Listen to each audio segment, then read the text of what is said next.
सुहासिनी एक कथक डांसर थी जो कि उत्तर प्रदेश के एक छोटे से गांव में रहती थी, पर वो अपने कथक डांस के लिए न सिर्फ गांव बल्कि शहर भर में भी मशहूर थी, जिसने कथक डांस की बदौलत कई अवार्ड और प्राइज भी जीते थे, जिससे उसका पूरा घर सजा हुआ था।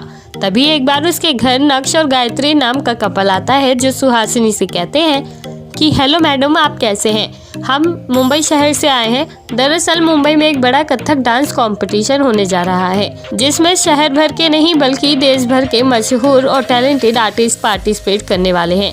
तो हम चाहते हैं कि इस कंपटीशन में आप या आपके छात्र छात्राएं भी भाग लें। तभी सुहासिनी कहती है कि बेटा देखो, मैं एक छोटे से गांव में रहती हूँ, यहाँ मेरे सिखाए गए कोई भी कथक डांसर नहीं है। हाँ, लेकिन मैं कुछ समय पहले ही मुंबई शहर गई थी, वहाँ मैंने कुछ लोगों को डांस सिखाया था।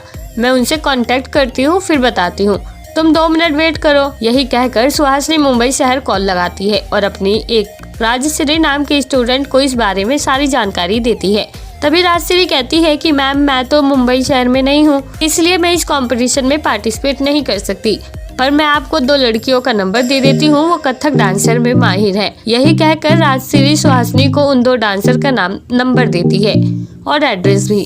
तभी सुहासिनी उन दोनों से बातें करती है और कंपटीशन के लिए प्रिपरेशन करने को कह देती है। तो इसके बारे में नक्श और गायत्री को भी बता देती है। फिर वो दोनों सुहासिनी को भी अपने साथ मुंबई चलने को कहते हैं और सुहासिनी भी मुंबई जाने के लिए अपनी हामी भर देती है। इसी तरह करीब 1 हफ्ता बीत चुका था और कंपटीशन वाला दिन भी आ चुका था। फिर सुहासिनी राजश्री द्वारा बताए गए उन दोनों लड़कियों के एड्रेस में पहुंचती है, जो कि साथ रहती थी। पर जब वो वहां पहुंची और उसने कथक डांस के गेटअप में तैयार उन दोनों लड़कियों को, वो हैरान रह जाती है, क्योंकि उन दोनों कथक डांसर में से एक नकली कथक डांसर थी। वेल दोस्तों, क्या आप इन दोनों में से नकली कथक डांसर को पहचान सकते हैं? अगर हाँ, तो आपके पास इस मजेदार सवाल का जवाब देने के लिए 10 सेकंड का वक्त है और आपका ये समय शुरू होता है अब।